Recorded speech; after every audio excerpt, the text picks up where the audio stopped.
Hello dear student, welcome to our YouTube channel. हमारे इस YouTube channel पर आप सभी का बहुत बहुत स्वागत है। आज के इस वीडियो में हम देखने वाले हैं असाइनमेंट कक्षा 10वीं विषय गणित जो माह फरवरी के लिए दिया गया है उसके संपूर्ण हल को। 5 क्वेश्चन इस बार भी दिए हुए हैं। यह आखिरी असाइनमेंट है जैसा आप सभी को पता है।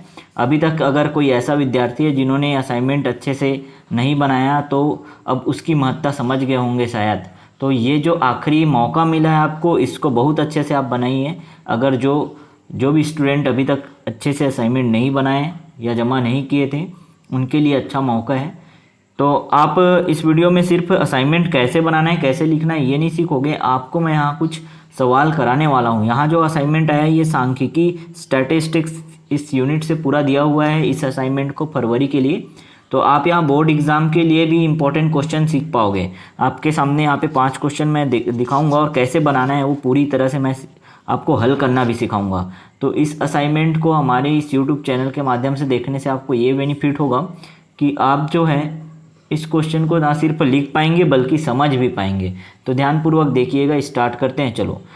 और वीडियो स्टार्ट करने से पहले अपने सभी प्यारे विद्यार्थियों को कहूँगा जिन्होंने अभी तक हमारे इस यूट्यूब चैनल को सब्सक्राइब नहीं किया है वो सब्सक्राइब कर लें और बेल आइकन को अवश्य प्रेस कर लें जिससे आपको नोटिफिकेशन मिलते रहे। हमारे इस यूट्यूब चैनल पर हम जल्द ही बहुत ही इम्पोर्टेंट क्वेश्चन का सीरीज़ लेकर आएंगे। तो आपको हमारे चैनल के साथ जुड़े रहना है। देखो ये हमारा क्वेश्चन नंबर 1 है। पहला जो प्रश्न दिया हुआ है, निम्नलिखित आंकड़ों का माध्य ज्ञात कीजिए। ये जो आंकड़े दिए हुए हैं आपको दिखाई दे रहा होगा, क्वेश्चन स्पष्ट आपको स्क्रीन पे दिखाई दे रहा होगा। इसका हमको माध्य ज्ञात करना है, मीन ज्ञात करना है। अब इसको हम हल कैसे करेंगे वो हम लोग देखते हैं। देखो, तो हल करने से पहले माध्य का सवाल अगर आपको हल करना है तो मैं सबसे पहले आपको कहूँगा कि आप ये चेक करें कि आपके जो दिए हुए सवाल हैं उसमें वर्गीकृत आंकड़े दिए हुए हैं या अवर्गीकृत या ग्रुप्ड आंकड़े दिए हुए हैं, अनग्रुप्ड आंकड़े दिए गए हैं, ये देख लो। तो अगर टेबल बना हुआ है, सारणी दिया हुआ है तो इसका मतलब ये वर्गीकृत दिया हुआ है, वर्गीकृत आंकड़ा है। अगर वर्गीकृत आंकड़ा दिया है तो आप सबसे पहले माध्य का सूत्र लगा दो। अगर अवर्गीकृत होता तो आप क्या करते, माध्य का सिंपल सा सूत्र लगाते।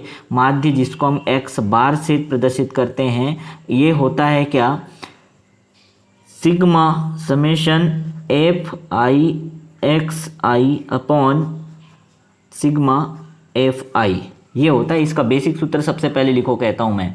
अब आपको जो टेबल दिया हुआ है, जो सारणी दी गई है, उसको आप क्या करो, जो सारणी ऐसे दिया गया है हमको क्षैतिज रूप में, उसको हम ऊर्ध्वाधर रूप में बनाएंगे। देखो मैं आपको यहाँ पे आपको भी एग्जाम में ये करना है, टाइम वेस्ट आपको बिल्कुल नहीं करना है। अपने हाथ से ही आप क्या कर सकते हो, ये टेबल पूरा बना सकते हो। जैसा दिया हुआ है वैसे ही आंकड़े हम यहाँ पे आपको प्रदर्शित कर रहे हैं। देखो आपके सामने मैं बना रहा हूँ। जैसा दिया हुआ है महिला शिक्षकों की संख्या, ये दिया हुआ है महिला शिक्षकों की संख्या, ये दिया हुआ है महिला शिक्षकों की संख्या। किसमें दिया हुआ है तो प्रतिशत में, परसेंटेज में दिया हुआ है। क्लियर यहाँ तक। दूसरा जो आप यहाँ पे कॉलम बनाओगे, दूसरा जो आपका यहाँ पे कॉलम रहेगा ये राज्यों की संख्या। तो जो प्रश्न में दिया हुआ है सबसे पहले हम वो लिखेंगे। तो राज्यों की संख्या दी हुई है। यहाँ तक क्लियर हुआ, ठीक है। अब राज्यों की संख्या दिया हुआ है मतलब ये क्या है, आवृत्ति है। जैसे 9 राज्य आ रहे हैं, यहाँ पे 11 राज्य आ रहे हैं तो आवृत्ति है। इसको फ्रीक्वेंसी कहते हैं इंग्लिश में, और इसलिए हम इसको कैसे दर्शाएंगे, एफ आई से दर्शाएंगे। ये बात क्लियर हो गया, ठीक। अब देखो यहाँ तक तो सबको समझ आ गया। अब जो क्वेश्चन में दिया हुआ है पूरा डेटा आप यहाँ पे नोट करो। जैसे कहाँ से कहाँ तक दिया है, 0 से 10, 10 से 20, 20 से 30, 30 से 40, इस तरह से चल रहा है। हम भी लेते हैं। चलो ये हो गया क्या, महिला शिक्षकों की संख्या 0 से 10%, 10 से 20%, 20 से 30%, 30 से 40, 40 से 50, 50 से 60 और 60 से 70% तक दिया हुआ है। यहाँ तक क्लियर हुआ। अब यहाँ पे आप देखो राज्यों की संख्या को, कितने राज्य हैं जिनकी पुनरावृत्ति हो रही है या आवृत्ति हो रही है, बार बार कह सकते हो। तो 9 राज्य हैं जो बार बार आ रहे हैं। 0 से 10% महिला शिक्षकों की संख्या जो है उसमें कितने राज्य हैं, 9 राज्य हैं। जैसा प्रश्न में दिया हुआ है, यहाँ 11, यहाँ जो है 15, ये 20, 20, फिर 10, 8 और 7। यहाँ तक क्लियर हुआ। यहाँ तक करने के बाद आपको मैंने सबसे पहले क्या कहा, आप सूत्र लिख दो। सूत्र आपने लिखा, ठीक है। सूत्र क्या है, माध्य बराबर sigma summation F I x I upon sigma F आई होता है। ये एफ आई तो मिल गया आपको, हमको सिग्मा चाहिए। सिग्मा का मतलब क्या होता है, योग कर देना। तो जो आखिरी कॉलम आपका यहाँ पे आखिरी रो रहेगा वहाँ आप योग लिखोगे। योग कितना है, तो sigma F I is equal to कितना है, आप ऐड कर लेना पूरा, ठीक है। इसको जोड़ने के बाद कितना आ रहा है वो यहाँ पे लिखोगे। उसके बाद आपको चाहिए एक्स आई। अब यहाँ पे देखो, इससे पहले कुछ सवाल ऐसे हो सकते थे जहाँ आप इसको, जो महिला शिक्षकों की संख्या उसको एक्स ले सकते थे, पर यहाँ पे क्या है प्रॉब्लम है, समझो ध्यान से। 0, 10, 10, 20 ऐसा एक वर्गांतर दिया हुआ है, तो आप एक्स अगर मान भी लेते हो तो आप 10 को मानोगे कि 0 को मानोगे, यहाँ 10 को मानोगे कि 20 को मानोगे। इसलिए हमको क्या करना पड़ता है, यहाँ पे हमको निकालना पड़ता है क्लास मार्क। क्लियर। तो इस स्थिति में आप क्या करोगे, क्लास मार्क निकालोगे। क्लास मार्क को क्या कहते हैं, मध्य बिंदु कहते हैं। यहाँ पे आप मध्य बिंदु निकालोगे। अब मध्य बिंदु किसका रहेगा ये भी आप समझ लो अच्छे से। मध्य बिंदु जो रहेगा वो इसका रहेगा। 0 और 10 का मध्य बिंदु क्या होगा, तो 0 और 10 के मध्य बिंदु को निकालने के लिए आप क्या करोगे, 10 धन 0/2 कर दो। वैसे 10 और 20 के बीच अगर आप निकालोगे तो 20 धन 10/2 कर दो, आपको आंसर मिलते जाएगा। तो 0 और 10 के बीच कितना आता है, 5, यहाँ आ जाएगा कितना, 15, 15। क्लियर, बातें समझ आ रही है। यहाँ पे कितना हो जाएगा, ये 25, 35, इसका मध्य बिंदु 45, इसका 55 और यहाँ आखिरी आ जाएगा क्या, 65। यहाँ तक समझ आया आप लोगों को, ठीक है। तो मध्य बिंदु कैसे निकालना है क्लियर हो गया। अब मध्य बिंदु के बाद आपको क्या काम करना है, जो मध्य बिंदु है उसे ही आप क्या लेते हो, एक्स आई लेते हो। अब सूत्र को देखते चलो, हमको माध्य निकालना है। माध्य एक्स बार का मान क्या होगा, सिग्मा एफ आई एक्स आई अपॉन सिग्मा एफ आई होता है। तो अगला जो आपका काम रहेगा कि आपको क्या निकालना है, एफ आई एक्स आई निकाल लेना है। तो जैसा, इसलिए मैंने पहले सूत्र लिख लो, कहा एफ आई एक्स आई आप निकाल लो। यहाँ पे एफ आई एक्स आई निकाल लो, वही आपको फिर योग निकाल देना है सिग्मा एफ आई एक्स आई का, ठीक है। तो यहाँ पे देखो एफ आई एक्स आई कैसे निकालेंगे, तो ये इसका मल्टीप्लाई कर दो, 9 पंचे 45 हो गया। वैसे ही आप करते जाओ बस, ठीक है। इन सब का मल्टीप्लाई करना, जैसे 11 गुणा 15 कर दो, तो ये हो गया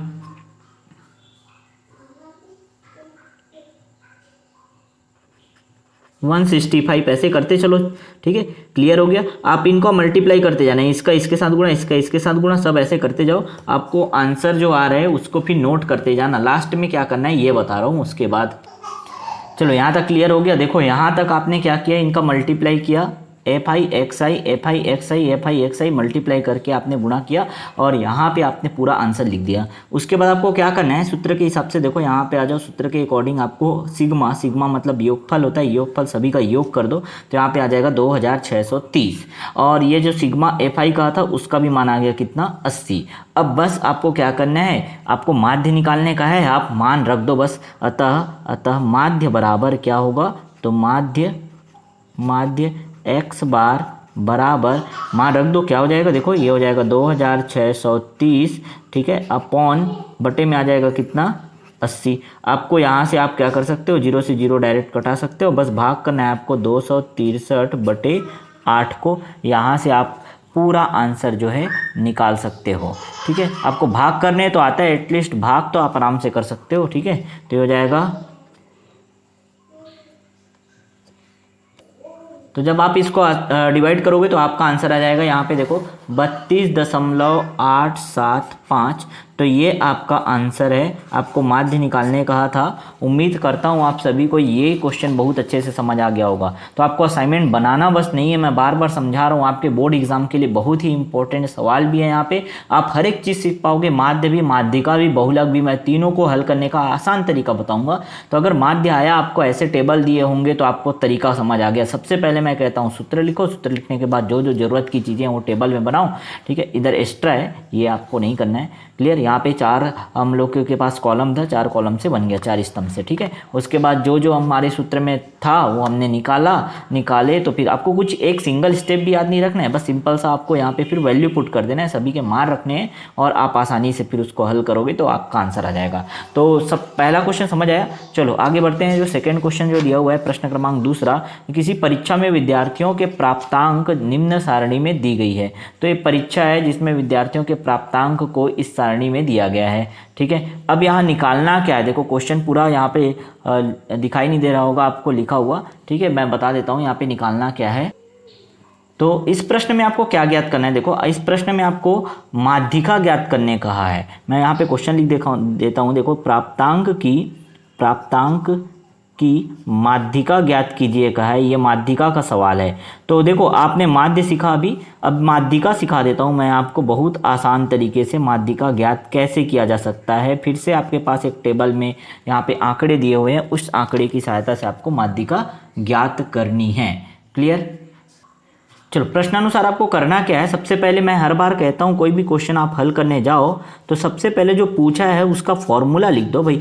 सूत्र अगर आपको पता होता है तो आपको क्या क्या ज्ञात करना है ये जानकारी भी आपको सूत्र के माध्यम से ही होती है। ठीक है, मैं हमेशा कहता हूँ, तो जैसे यहाँ माध्यिका ज्ञात करना है तो आप चूंकि माध्यिका का सूत्र आपको पता होगा, माध्यिका अगर आपके पास ऐसे वर्गीकृत, ठीक है, ग्रुप्ड डेटा दिया हुआ है ऐसे टेबल के फॉर्म में, तो आप माध्यिका का सूत्र कौन सा लगाते हो, तो माध्यिका बराबर क्या होता है, यहाँ पे लिख देता हूँ मैं, माध्यिका बराबर होता है L plus n by two minus CF, ये सब क्या होता है मैं अभी बताने वाला हूँ। क्लियर? CF अपॉन में क्या हो जाएगा, F मल्टीप्लाई बाई H। अब देखो यहाँ किसको क्या क्या लेना है मैं पूरा क्लियर आपको बताऊंगा। तो सूत्र सबको समझ आया, ये सूत्र है, याद रखना ही है, ये तो आपको जरूरी है भाई, याद रखना ही पड़ेगा तभी बन पाएगा क्वेश्चन जो है। अब देखो जो हमारे पास आंकड़े दिए हुए हैं उसको मैं कहता हूँ क्या, कि अगर वो क्षैतिज रूप में दिया है आप सबसे पहले ऊर्ध्वाधर रूप में लिख लो उसको, तो आपको यहाँ पे सूत्र के माध्यम से पता चलते जाएगा कि निकालना क्या क्या है। देखो सबसे पहले प्राप्तांक दिया था, हमने भी लिख लिया प्राप्तांक। ठीक है, प्राप्तांक के बाद दूसरा जो कॉलम होगा हमारा क्या होगा, वो है विद्यार्थियों की संख्या। तो विद्यार्थियों की संख्या जो है, क्योंकि हमको ये समझ आ रहा है विद्यार्थियों की संख्या जो आवृत्ति हो रही है, आवृत्ति है फ्रीक्वेंसी, इसलिए इसको हम क्या लेंगे, F लेंगे। ध्यान रखिएगा यहाँ पे हमको F लेना है। क्लियर? अब ये विद्यार्थियों की संख्या बार बार रिपीट हो रही है इसलिए हमने क्या लिया, उसको F लिया। यहाँ तक बात समझ आ गया। अब आगे क्या करना है वो भी मैं बताऊंगा और क्या कॉलम आ सकते हैं। तो देखो अगर आपके पास वर्गीकृत आंकड़े इस तरह से दिए होंगे और अगर आपको माध्यिका निकालने का कभी भी सवाल आया तो आपको CF निकालना पड़ता है, जिसको कहते हैं संचयी बारंबारता। संचयी बारंबारता निकाले बिना आप यहाँ पे काम नहीं कर सकते। ठीक है, तो संचयी बारंबारता किस लिए निकालना पड़ता है, जब भी माध्यिका का सवाल आए, जिसको हम लोग कुमुलेटिव फ्रीक्वेंसी कहते हैं। कुमुलेटिव फ्रीक्वेंसी को हम CF से प्रदर्शित करते हैं। यहाँ तक की पूरी जानकारी क्लियर हो गई। अब देखो जो प्रश्न में दिया हुआ है बस आप उसको बस नोट करते चलो। देखो 0 से 10 तक जो आंकड़े दिए गए हैं पहले उस आंकड़ों को आप व्यवस्थित लिख लो यहाँ पे। ठीक है, 10 से 20, 20 से 30, 30 से हो गया 40, 40 से कितना हो जाएगा, ये हो जाएगा 40 से 50 और 50 से 60। यहाँ तक के आंकड़े दिए हुए हैं। ठीक है, आपको स्क्रीन पे अभी दिखाई देगा, यहाँ मैं नोट कर लेता हूँ पहले पूरा। ठीक है, तो यहाँ तक आपको 40 से 50 तक के आंकड़े दिए हुए हैं, आप पूरा क्या करो, इनको लिख लो। ठीक, उसके बाद जो आपको विद्यार्थियों की संख्या दी गई है वही क्या है, आवृत्ति है। अब विद्यार्थियों की संख्या कितनी कितनी दी हुई है, तो ये दिया है 1, 12, 12, 24, 32, 10 और 5, ये दिए हुए हैं। यहाँ तक क्लियर हुआ। अब देखो सबसे पहले मैंने कहा संचयी बारंबारता निकालो। जब भी माध्यिका का सवाल आता है इस तरह से दिया होता है, संचयी बारंबारता निकालते हैं। संचयी बारंबारता मतलब जो बारंबारता दिया हुआ है, ये बारंबारता है, इसी को आप ऐड करते जाओ तो एक का एक ही होगा। अब एक के साथ ये 12 को जोड़ दो तो 1 धन 12 कितना हो जाएगा, तो ऐसे आप लिख सकते हो 1 धन 12 बराबर कितना हो जाएगा, ये हो जाएगा 13। फिर 13 के साथ ये 24 को जोड़ दो तो 13 धन 24 कितना हो जाएगा, ये हो जाएगा 37, 37। फिर 37 के साथ आप ये 32 जोड़ दो, 37 धन 32 कितना हो जाएगा, तो 37 धन 32 आपका हो जाएगा 69। ठीक है, ये जो निकल रहा है 1 हो गया, 13 हो गया, 37 हो गया, 69 हो गया, ये सब जो है संचयी बारंबारता है। फिर से क्या करो, 69 में आप 10 प्लस कर दो, 10 जोड़ दो, कितना हो जाएगा 79। ठीक है, 79 में आप 5 जोड़ दो, 5 ऐड कर दो, कितना हो जाएगा, 84 आ जाएगा। अब इससे समझ आया कि सबको जोड़ने पे कितना आ रहा है, 84 आ रहा है। मतलब आपके पास ये जो है एक कॉलम और बना दो, या एक और पंक्ति बना दो, ठीक है। और ये जो सिग्मा एफ है, सिग्मा एफ मतलब सभी एफ को जोड़ने पे कितना है, वैसे भी हमको पता है यहाँ 84 आया, 84 लिख दो आप। क्लियर। अब ये जो 84 है क्या, तो ये जो आपको निकालना है, सूत्र में आते हैं थोड़ा, देखो सूत्र आपको दिखाई दे रहा है, n/2 मैंने लिखा, ये n जो है वही क्या है 84 है। n जो है टोटल आवृत्ति होता है, कुल आवृत्ति जो 84 आया हमारा 84 वही क्या है n है। तो यहाँ आप लिख पाओगे, यहाँ n बराबर कितना है, n बराबर 84 आया। इस प्रश्न के लिए n बराबर कितना है 84 आया। अगर n का मान 84 आ गया तो आपको क्या निकालना है, सूत्र के हिसाब से, सूत्र के अकॉर्डिंग। देखो मैंने यहाँ सूत्र लिखा हुआ है n/2, तो सूत्र को आप नोट कर लेना, समझ आ गया ना। अब मैं यहाँ पे आगे का प्रोसेस बता रहा हूँ, आपको निकालना है n/2। अब n/2 ध्यान से समझिएगा, यहाँ क्या होता है, तो n/2 निकाल लो आप सबसे पहले। तो n का मान निकालने के बाद n/2 निकाल लो। n/2 क्या हो जाएगा 84/2, तो 84 में से 2 को घटाओगे तो कितना आ जाएगा, ये आ जाएगा कितना 42। यहाँ तक क्लियर हुआ।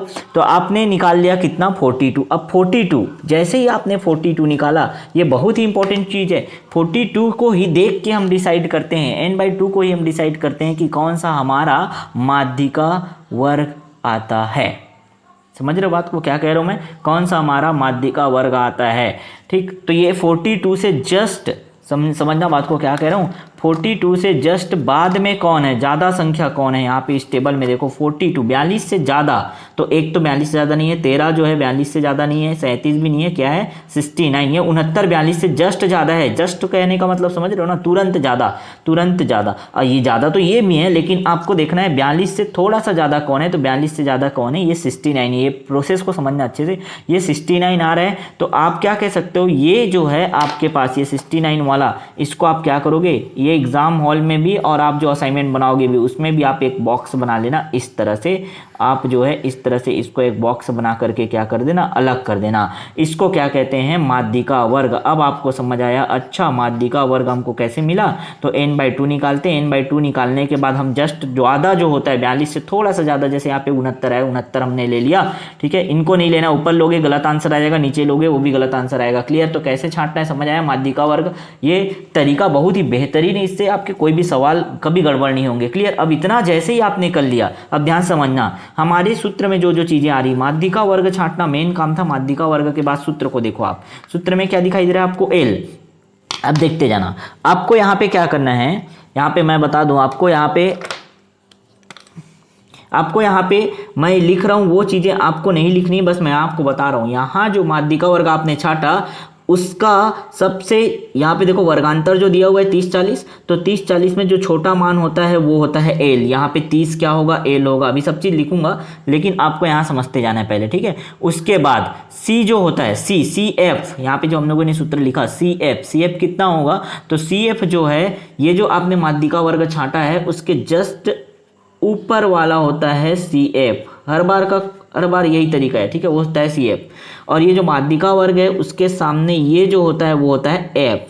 क्लियर। आपको CF चाहिए था, F चाहिए था, n/2 आपने पहले से निकाल लिया, L भी मिल गया। और H क्या होता है, तो ये वर्ग के बीच में जो अंतर हुआ है, देखो 0 से 10, 10 से 20, 20 से 30, कितना अंतर लग रहा है आपको, तो 10 का अंतर समझ आ रहा है। तो आप पूरी चीज़ें आप यहाँ पे नोट करके लिख लो। क्या लिखोगे कि यहाँ हमारे को क्या क्या पता चला भाई, देखो ध्यान से, यहाँ हमको ये पता चला कि L का मान क्या है, तो n/2 तो आपने निकाल ही लिया ना ये। अब L क्या है, तो L बराबर कितना है 30, पहला चीज। दूसरा चीज F जो है वो कितना है, F है 32 और CF आपके पास कितना है यहाँ पे इस क्वेश्चन के हिसाब से 37, ठीक है 37 आपने पूरा लिख लिया। ठीक, अब यहाँ तक करने के बाद अब बस आपको माध्यिका निकालना है। तो माध्यिका का जो सूत्र मैंने पहले बताया था, ये सूत्र जो आपको दिखाई दे रहा है, इस पे मान रख देना है बस आपको। अब देखो कितना आसान था, अब मान रख के आपको बस कैलकुलेशन करना है।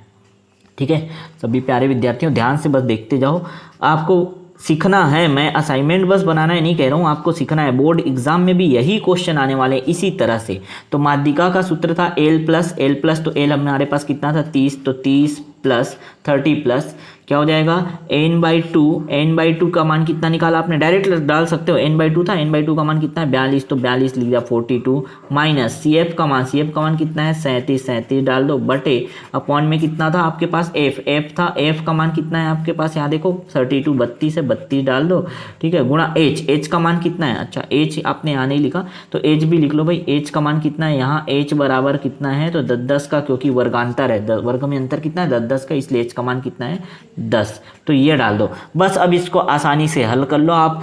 आसानी से हल कैसे करना है तो देखो सबसे पहले बोर्डमॉस रूल को लगाते हुए करना है। सबसे पहले ब्रैकेट सॉल्व करो, ब्रैकेट सॉल्व करोगे तो कितना हो जाएगा 42 में से 7 जाएगा, कितना हो जाएगा ये 42 में से 37 जाएगा, कितना आ जाएगा ये हो जाएगा 5, ठीक है, 5 बटे कितना हो जाएगा ये 32 और ये हो जाएगा गुणा 10। आप आसानी से यहाँ काम कर सकते हो, आप चाहो तो इसको कटा सकते हो, ये इसके साथ ये हो जाएगा 2 पंचे 10 और ये हो जाएगा 16 दूनी 32। आपके पास क्या मिलेगा 30 धन ये हो जाएगा 5 पंचे 25 बटे 16, तो 30 धन 25 बटे 16 आ गया। अब आपको बस क्या करना है भाग कर देना है 25 को 16 से, तो आपका आंसर क्या हो जाएगा 30 धन, जैसे ही इसको भाग करोगे कितना हो जाएगा ये हो जाएगा 16 एकम 16 और ये दशमलव ये हो जाएगा 5 और ये हो जाएगा 6, तो ये आ जाएगा आपके पास मान। देखो ध्यान से क्लियर हुआ यहाँ तक, ठीक है, 30 धन 1.56। अब आपको क्या करना है बस इसको ऐड कर देना है, आपका आंसर यहाँ पे आ जाएगा, ठीक है। तो 30 धन 1.56 है, आप ये मान को क्या कर दो जोड़ दो तो हो जाएगा 31.56, ये आपका क्या है आंसर है। यही जो है आपका माध्यिका का मान है। तो पूरा एक बार अच्छे से देख लो आप यहाँ पे कैसे करना है, ये क्वेश्चन है, मैं पूरा आपको दिखा रहा हूँ कैसे हल करते जाने हैं। सबसे पहले आप सूत्र लिखोगे, टेबल बनाओगे, टेबल बनाने के बाद किसको आप माध्यिका वर्ग छांटते हो, माध्यिका वर्ग के बाद आपको क्या करना है पूरा मान रख के हल करते जाने हैं, ठीक है। तो मान हल करते जाओगे वैल्यू पुट करते जाओगे तो आपका आंसर यहाँ पे कितना आएगा 31.56 आएगा, ठीक है। चलो आते हैं नेक्स्ट क्वेश्चन पे। क्वेश्चन नंबर हमको 2 समझ आ गया बहुत अच्छे से। चलो अब अगला क्वेश्चन आपको स्क्रीन पे दिखाई दे रहा होगा, ये है प्रश्न क्रमांक 3 जो दिया हुआ है, निम्नलिखित सारणी का बहुलक ज्ञात कीजिए। मैंने कहा था आपको स्टार्टिंग से ही कि आप ध्यान से देखते जाओ, आप हर चीज़ निकालना सीख जाओगे। यहाँ माध्य, माध्यिका और बहुलक के सवाल ये आपके बोर्ड एग्जाम में आने वाले हैं। तो यहाँ पे भी देखो ये दिया है विकेटों की संख्या और गेंदबाजों की संख्या दिया हुआ है, 0 से 50 विकेट लेने वाले 4 गेंदबाज हैं, इस तरह से पूरा आंकड़ा दिया हुआ है, आपको बहुलक निकालना है। मैं हर बार कहता हूँ, हर क्वेश्चन में कहता हूँ कि आपको जो चीज़ निकालने कहा है उसको आप सूत्र याद रखो भाई, सूत्र के हिसाब से ही आपको काम करना है। हल करते हैं। चलो यहाँ पे हमको क्या ज्ञात करना है बहुलक, तो चूंकि हम जानते हैं कि बहुलक का सूत्र क्या होता है, तो बहुलक बराबर क्या होता है सूत्र, देखो ध्यान से, अगर याद नहीं है तो आप याद जरूर कर लेना। बहुलक का सूत्र होता है L plus F1 minus F0, F0 भी कहते हैं, upon 2F1 minus F0 minus F2 into H, ये होता है। अब ये सूत्र आप अच्छे से याद रखेंगे, याद रखने के बाद ही आपका काम हो पाएगा, अदरवाइज आप अटक जाएंगे इस प्रॉब्लम को सॉल्व करने के लिए। तो सूत्र याद हो गया तो अब आप आसानी से काम कर सकते हो। देखो यहाँ पे F1 क्या है, F0 क्या है, F0 क्या है ना, और 2F1 F2 सब मैं बताऊंगा। तो यहाँ पे बहुलक होता क्या है, तो सबसे पहले आपको समझना है जो ज़्यादा बार आवृत्ति होती है, जिसकी ज़्यादा बार आवृत्ति होती है वही बहुलक होता है। तो इस प्रश्न में देखो बहुलक क्या दिखाई दे रहा है, कौन ज़्यादा बार आवृत्ति हो रहा है, किसकी ज़्यादा बार आवृत्ति हो रही है, तो यहाँ पे 100 से 150, ये 16 जो है वो क्या है यहाँ पे बहुलक वर्ग है। 16 को आप देख के बता सकते हो। तो यहाँ पे जो हमको प्रश्न दिया है, आप सिंपल सा एक टेबल बना सकते हो चाहो तो, ठीक है। एग्जाम में ये जरूर कर लेना, आपको यहाँ पे ज़्यादा कुछ काम करने का ज़रूरत नहीं है। आप ये टेबल को फिर से बना लो जैसा दिया है, बस वही विकेटों की संख्या, तो विकेटों की संख्या और गेंदबाजों की संख्या ये दिया हुआ है। आप भी बस इतना ही करके ये टेबल फिर से बना लो। बिल्कुल आपको बोर्ड एग्जाम में जब आंसर शीट में आप आंसर लिखोगे तो ये एक सही तरीका रहेगा कि आप फिर से क्या कर लो, उसको बना लो। इससे क्या होगा, आपके पास वो टेबल जो है, आंकड़े जो हैं व्यवस्थित रहेंगे और हर चीज़ को आप आसानी से यहाँ पे छांट पाओगे, गलती भी नहीं होगी, ठीक है। तो अब क्या होगा, देखो गेंदबाजों की संख्या मतलब ये क्या है, आवृत्ति वाला कॉलम है, आवृत्ति वाला कॉलम है, ठीक है भाई। हमको क्या क्या दिया है, तो विकेटों की संख्या दी हुई है, कितना दिया है 0 से 50, 50 से 100, 100 से 150, और 100 से 150 के बाद दिया है 150, 150 से कितना 200 तक, और 200 से दिया हुआ है आपको 250, 250 से दिया हुआ है कितना 300 तक। यहाँ तक क्लियर हुआ। आपको जो आंकड़े दिए हुए हैं बस उसी को आपको क्या करना है यहाँ पे बना लेना है। उसके बाद जो यहाँ पे फ्रीक्वेंसी दी गई है, जो आवृत्ति दी गई है वो भी आप लिख लो, 4, 5, 16, 12, 12, 3 और 2 ये दिया हुआ है। अब यहाँ पे आपको छांट लेना है। बहुलक का सवाल है तो आपको देखना है किसकी आवृत्ति सबसे ज़्यादा, कौन सी आवृत्ति आपको ज़्यादा दिखाई दे रही है। यहाँ 16 दिखाई दे रहा है, तो आपको क्या करना है, इस 16 के वर्ग को आपको इस तरह से छांट लेना है। जैसे मैंने माध्यिका के लिए सिखाया बस वही काम आपको यहाँ पे बहुलक के लिए भी करना है। इसको कहते हैं बहुलक वर्ग। आपको पता चल गया, अच्छा ये बहुलक वर्ग है, मतलब जो भी चीज़ें आपको यहाँ पे ज्ञात करनी है वो पूरा का पूरा डेटा आपको यहीं मिलने वाला है। ठीक है, तो देखो आपको सूत्र मैंने पहले कहा, ये सूत्र अच्छे से देख लिया। आप लोगों को क्या चाहिए, L चाहिए, F1 चाहिए, F0 चाहिए, F2 चाहिए और H चाहिए। तो ये जो आपका बहुलक वर्ग निकल गया ना, यहाँ ध्यान से देखिएगा, ये बहुलक वर्ग जैसे ही निकला तो ये जो मान है बहुलक वर्ग में देखोगे, ये जो सामने लिखा हुआ है वो है आपका F1। क्लियर। F1 से पहले, अब 1 से पहले क्या आता है भाई, F0। 1 से पहले 0 आता है ना, तो ये हो जाएगा F0, और 1 के बाद क्या आता है तो ये होता है F2। पूरा चीज़ मैंने बता दिया। और बहुलक वर्ग में जो ये छोटा मान है, यहाँ पे जैसे देखो यहाँ पे वर्गांतर कितना है 100 से 150, तो 100 से 150 में 100 जो छोटा मान है, इसलिए कहते हैं इसको L। L का मतलब होता है यहाँ लोअर लिमिट की बात करता है, लोअर लिमिट, निम्न सीमा। निम्न सीमा कौन है, इसलिए हम निम्न जो वर्गांतर दिया रहता है उसका निम्न संख्या को ही लेते हैं। ठीक है, यहाँ पे हो गया। अब एच कितना है तो देखो कितना का अंतर दिखाई दे रहा है, 0 से 50, 50 से 100, 100, तो एच का मान कितना है 50 दिखाई दे रहा है। आप सब चीज़ों को यहाँ पे नोट कर लो अच्छे से। यहाँ क्या क्या आपको पता चला, तो यहाँ हमको सबसे पहली बातें पता चली कि बहुलक वर्ग क्या है। तो बहुलक वर्ग कितना दिया हुआ है, तो बहुलक वर्ग सबसे पहले नोट कर लो, बहुलक वर्ग कितना है, ये 100 से जो 150 वाला है वही क्या है हमारा बहुलक वर्ग है, पहला चीज। दूसरा एल का मान क्या होगा, एल का मान होगा 100। एच का मान कितना होगा, तो एच का मान हमको पता चल गया, इनके बीच अंतर कितना 50-50 का, तो 50 होगा। F1 कितना होगा, सब लिख लो F1, तो F0 पहले लिख लो, F0 कितना है 5, F1 कितना है, F1 ये भी लिख लो, F1 इज इक्वल टू कितना है 16, और F2 कितना है, तो ये है आपके पास 12। बस आपके पास सभी चीज़ें हैं, ये फॉर्मूला आपको दिखाई दे रहा है, इस पर बस मान रखना है और हल कर देना है। चलो हल करके देखते हैं क्या होगा।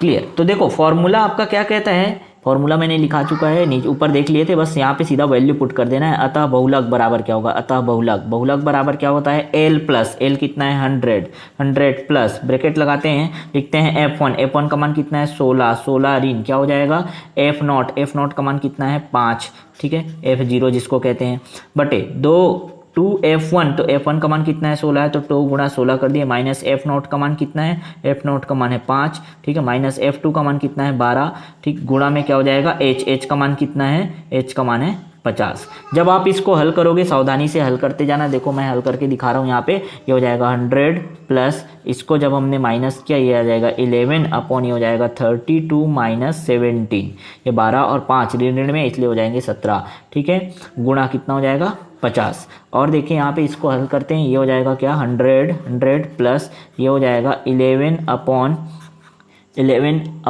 ये आप निकाल सकते हो आसानी से, इसको घटा के 32 में से आपने कितना घटा दिया 17 घटा दिया, तो आपके पास जो है वैल्यू कितने बचे 15, ठीक है, 32 में से 17 घटाया 15 आया, और ये हो जाएगा कितना 50। आप इसको कटा सकते हो 5 से, देखो 5 दिया 15 हो जाएगा, 5 दाम 50 हो जाएगा, ठीक, और कुछ कट तो नहीं रहा, इसलिए आप क्या करो इतना करो, और आगे जो है आगे का वैल्यू जो है ये हो जाएगा 10 का 11 से गुणा कर दो, ये हो जाएगा 100 धन 11 दाम कितना हो जाएगा 110 बटे 3 कर दो, बस 110 को 3 से भाग करो, आपका आंसर आ जाएगा यहाँ से। तो क्या हो जाएगा, देखो ये हो जाएगा 100 धन 110 को 3 से भाग करेंगे कितना आ जाएगा, ये आ जाएगा 36.6। जब इनको जोड़ोगे आप तो ये आ जाएगा कितना 136.6, लगभग 136.6 लिख सकते हो, ठीक है।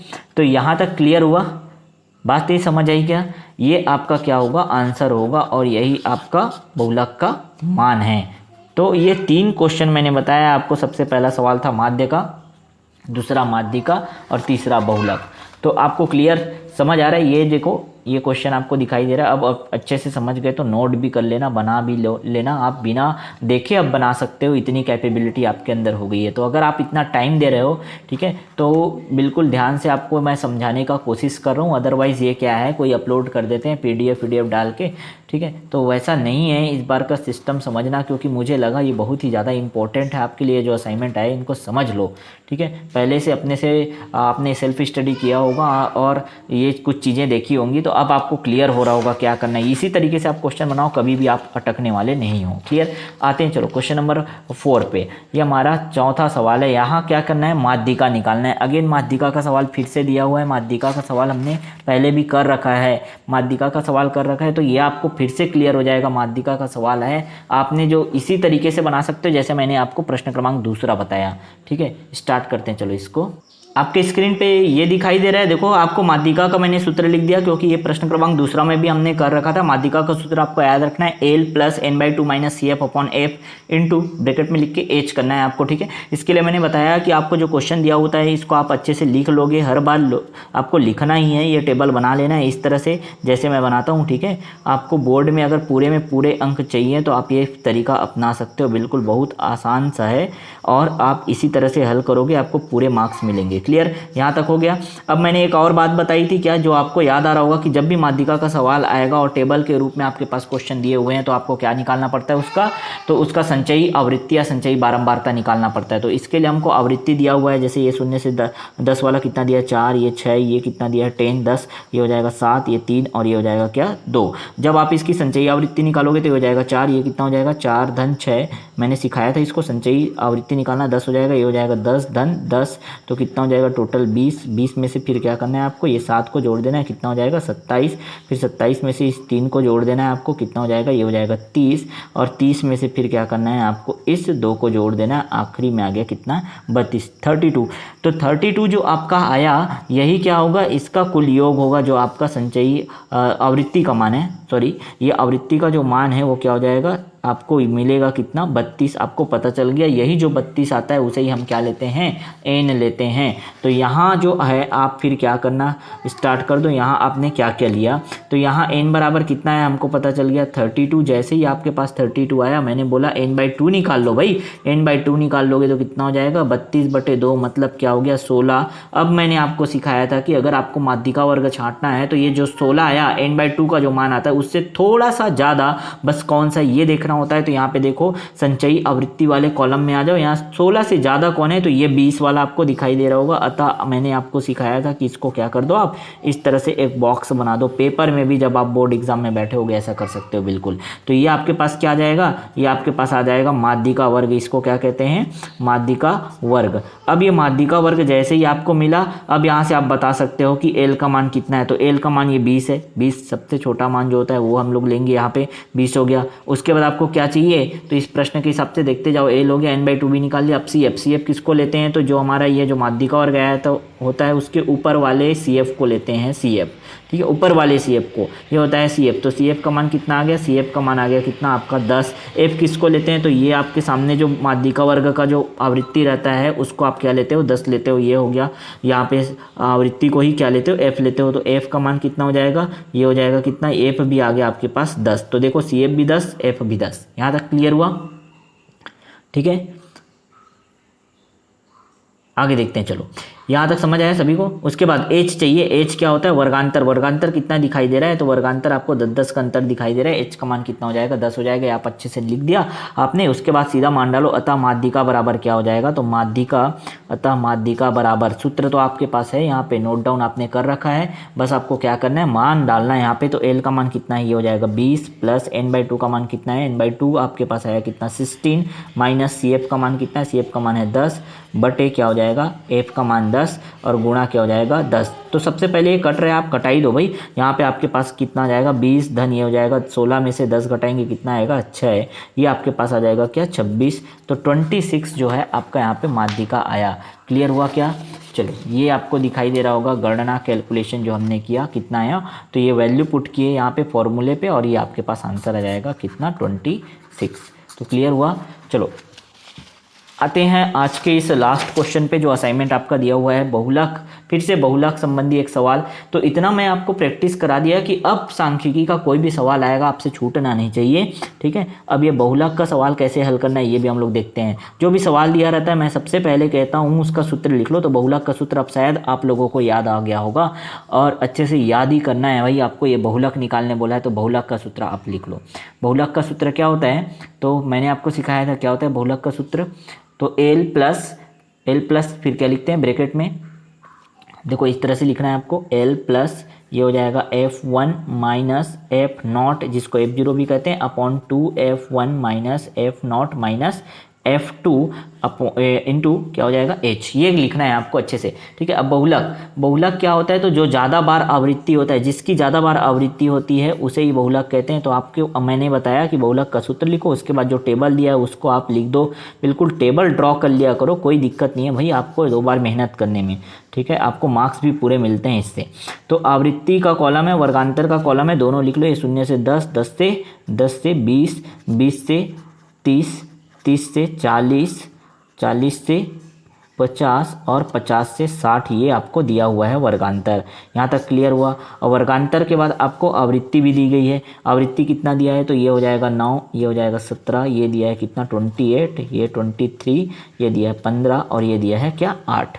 यहाँ तक क्लियर हुआ आपको। ये जो मान दिए हुए हैं बस आपको कुछ नहीं करना है। इसके बाद आपको देखना है किसकी आवृत्ति ज़्यादा है। जो आवृत्ति ज़्यादा दर्शाता है वही बहुलक वर्ग होता है। क्लियर हुआ। तो यहाँ आवृत्ति देखो सबसे आवृत्ति ज़्यादा किसकी दिखाई दे रही है तो ये 28 आपको दिखाई दे रहा होगा। इससे बड़ा कोई संख्या है नहीं, इसलिए क्या करेंगे ये जो है 28 हमारा क्या होगा ये बहुलक वर्ग होगा। हमने लिख दिया यहाँ पे ये क्या है बहुलक वर्ग। अब बहुलक वर्ग आपको पता चल गया तो पूरी चीज़ें पता चल जाएगी। तो यहाँ सबसे पहले आप इतना कॉलम बनाने के बाद, ये टेबल वेबल बनाने के बाद नीचे लिखोगे यहाँ क्या क्या चीज़ पता चला। तो बहुलक वर्ग सबसे पहले पता चला।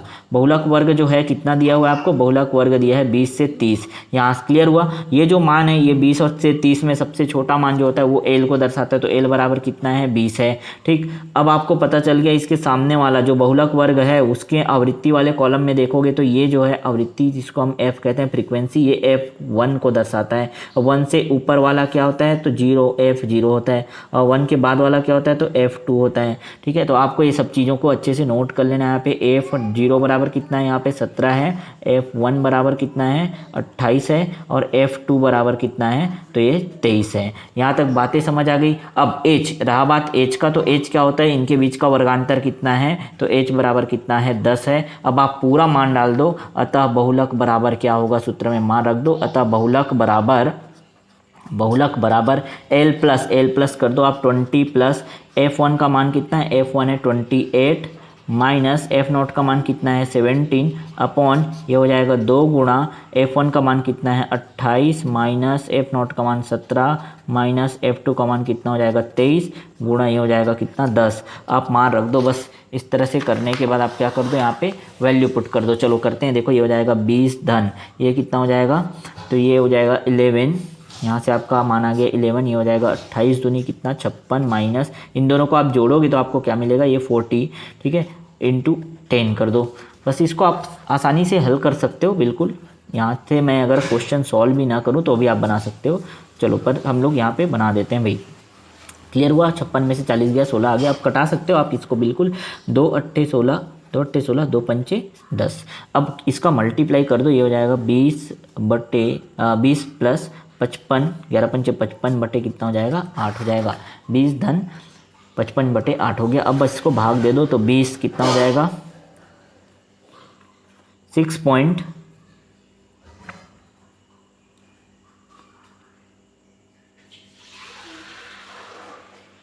6.8 समथिंग आएगा कुछ, है ना। इनको आपको जोड़ देना है तो ये हो जाएगा 26.8। तो ये जो आंसर आएगा वो बहुलक मान है। अब आपको क्लियर हो गया। तो इस तरह से आप आसानी से हल कर सकते हो। मैं सभी सवाल जो 5 सवाल आपको दिए हुए हैं इस बार असाइनमेंट में वो मैंने आपको यहाँ पे प्रोवाइड करा दिया। अच्छा, जिसको भी इसका PDF चाहिए, इस जो पूरे क्वेश्चन का PDF अगर चाहिए तो आप हमारे टेलीग्राम चैनल में आप जुड़ सकते हैं। मैं इस वीडियो के डिस्क्रिप्शन में इसका लिंक दे दूंगा अपने टेलीग्राम ग्रुप का, वहाँ आप जुड़ सकते हैं। वहाँ से आप ये पूरा पीडीएफ ले सकते हैं। पीडीएफ जो है आपको फ्री में मिलेगा, बिल्कुल टेंशन नहीं लेना है, और आप वहाँ से डाउनलोड कर सकते हैं। क्लियर? अदरवाइज़ आप ये वीडियो को समझ करके आप पूरा प्रॉब्लम फिर से आसानी से अपने मन से ही आप क्या कर सकते हो, पूरा प्रॉब्लम हल कर सकते हो। और इसी तरह की, बस यही नहीं, इसी तरह के कोई भी प्रॉब्लम आप हल कर सकते हो। उम्मीद करता हूँ वीडियो से आपको बहुत हेल्प मिलेगी। आपको बस असाइनमेंट बनाना ये उद्देश्य नहीं था। अब इसमें भी कई बहुत होशियार स्टूडेंट आएंगे जो कहेंगे कि सर आप तो पूरा एक एक घंटे में पूरा समझा रहे हैं, एक एक घंटे लगा दिए 5 क्वेश्चन को हल करने में। तो भैया ऐसे लोगों को मैं नहीं समझा सकता। आप जाइए, आपको जो अच्छा लगता है वो करिए। हमारा काम है आपको समझाने का। हमने आपको समझाने का कोशिश किया। हम ये नहीं चाहते कि बस आप यहाँ पे देख के किसी का लिख लो, ठीक है? ऐसा लिखने से बात नहीं बनने वाला है। आप समझ लो, अच्छी बात है, असाइनमेंट के बहाने कम से कम पढ़ लोगे। उम्मीद करता हूँ चीज़ें समझ आई होगी। और जिनको भी वीडियो अच्छा लगा, ज़्यादा से ज़्यादा अपने विद्यार्थियों, अपने दोस्तों तक शेयर करें हमारे इस YouTube चैनल को, और अधिक से अधिक सब्सक्राइब करें, बेल आइकन को ज़रूर प्रेस करें। सभी अपने प्यारे विद्यार्थियों के लिए मैं यह चैनल जो है बनाया है। फ्री में मैं आपको स्टडी नोट्स, इंपॉर्टेंट सब्जेक्ट के नोट्स मैं प्रोवाइड कराने की कोशिश करता हूं जब भी मुझे टाइम मिलता है। और अभी एग्ज़ाम के समय मैं आपको इंपॉर्टेंट टॉपिक और उसके कुछ इंपॉर्टेंट क्वेश्चन भी मैं आपको प्रोवाइड कराने वाला हूं। तो चैनल से जुड़े रहिएगा बिल्कुल। आप सभी को मैं कहना चाहूँगा अगेन कि जिन्होंने अभी तक सब्सक्राइब नहीं किया वो सब्सक्राइब कर लो हमारे चैनल को। और मिलते हैं नेक्स्ट वीडियो में। नए सब्जेक्ट और भी जो बाकी सब्जेक्ट है उसके असाइनमेंट आपको हमारे इस यूट्यूब चैनल पे मिल जाएंगे। तो आपको बेल आइकॉन ज़रूर प्रेस कर लेना है, पूरा प्रॉपर आंसर यहाँ मिलने वाला है। क्लियर? चलो ठीक है।